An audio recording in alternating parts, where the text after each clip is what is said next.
What's up, everyone? Welcome to the video. Today we're going to take a look at how to replace the battery in this Mitsubishi Outlander remote key fob.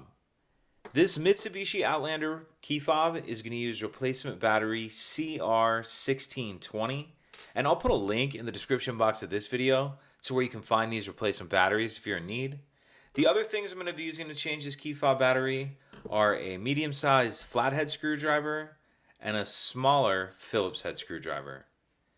So the first thing I'm going to do is grab this small Phillips head screwdriver, and if we grab our key fob and we flip it over so the buttons are facing down, right here near the key blade we see there's this little screw right here, and I've already got this one loosened up just a little bit.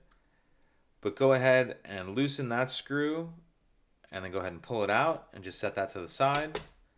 Once we get that screw out of here, we'll grab the flathead screwdriver, and on the opposite end of the key fob, this end, if we take a look right on the end here, you see there's that little notch right there. What I'm going to do is stick my screwdriver in that notch, make sure it's all the way pushed in, then I'm going to twist the screwdriver like I'm opening a lock with a key. And as I do that, you can see it starts to pop that back cover off. Then go ahead and pull that cover off, and now we can see our battery right here. And in this battery holder, there's a little cutout right here that'll allow you to get the edge of the screwdriver in there and get it out of that holder. Once our old battery is out, we can grab our new replacement battery, and you want to make sure that you're installing your new battery with the plus side up.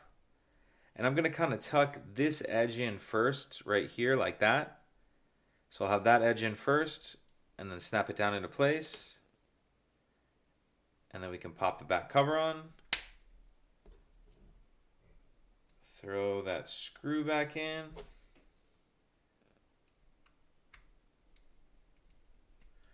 Make sure that's all the way tightened down. And that's it. If you could take a second to like and subscribe, it helps us out, and I'd appreciate it. Thank you.